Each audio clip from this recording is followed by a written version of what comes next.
les amis, j'espère que vous allez tous très bien. C'est lundi. Et le lundi sur Popote et Potager, vous le savez, si vous suivez la chaîne, c'est Veggie.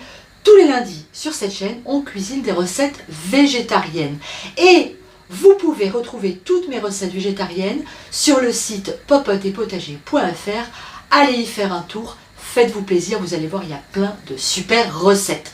Alors aujourd'hui, pour ce lundi Veggie, on va faire quelque chose que j'adore, on va faire des cannelloni. Oui, mais des cannelloni à la mode corse, c'est-à-dire qu'on va faire des cannelloni aux épinards et à la ricotta. Alors idéalement, on aurait dû mettre du bruschio pour rester en Corse, mais du bruschio, moi ici à la campagne, je n'en trouve pas. Donc je vais le remplacer par de la ricotta.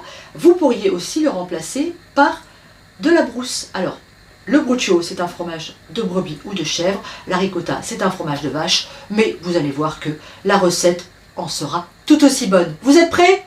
C'est parti! J'ai commencé ma recette en nettoyant mes épinards et en enlevant les tiges dures. Une fois que c'est fait, on met de l'eau à frémir.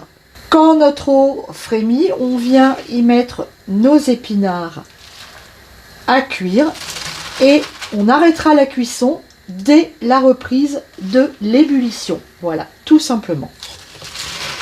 Pendant que nos épinards cuisent, moi je viens battre 2 œufs.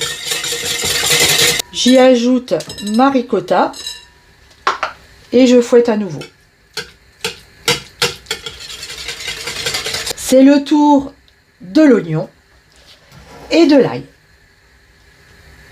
du poivre, du sel et je remélange. Les épinards sont cuits, je les ai égouttés et maintenant je les refroidis à l'eau froide. Alors en cuisine, on vous dirait de les mettre dans une glaçante, c'est-à-dire de l'eau et des glaçons pour garder leur belle couleur verte et leur chlorophylle. Mais bon, moi j'ai pas de glaçons en plein hiver, alors on fait avec de l'eau, c'est très bien comme ça. Une fois mes épinards refroidis, eh bien je viens les hacher. Voilà, finement. Bon, ça c'est pas compliqué, hein. Alors évidemment, je les ai bien laissés s'égoutter avant de venir les hacher.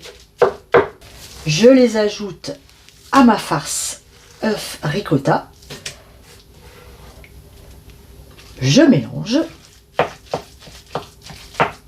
Je viens de mettre un peu d'huile d'olive au fond de mon plat à gratin. Et maintenant, eh bien, on va farcir nos cannelloni. Alors, plusieurs méthodes, hein. Soit vous prenez une poche à douille, si vous êtes experte de la poche à douille, eh bien vous les remplissez comme ça, c'est très pratique.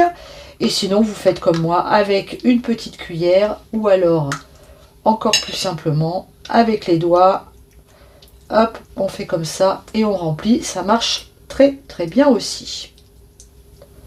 Regardez cette belle couleur de cannelloni vert. Maintenant, eh ben, on vient les recouvrir d'une bonne sauce tomate maison, hein, tant qu'à faire. Alors si on n'en a pas, on achète de la sauce tomate, bien sûr. Les épinards c'est pareil, hein, je vous ai pas dit, mais si vous n'en trouvez pas des frais comme moi, vous les achetez surgelés, ça marche aussi très bien. Alors il faut bien que ce soit recouvert de sauce tomate parce que les pâtes vont gonfler en cuisant, c'est très important. Vous entendez mon tambour qui préchauffe à 180 degrés. Maintenant, eh bien je viens ajouter du fromage. Alors moi je mets de la mozzarella râpée, je trouve que c'est super bon, mais vous mettez le fromage que vous préférez et on va pouvoir enfourner pour une trentaine de minutes. Notre recette est terminée. Regardez les cannelloni à la sortie du four. Là je viens de m'en servir une assiette. C'est sublime, ça sent tellement bon, il me tarde de goûter ça.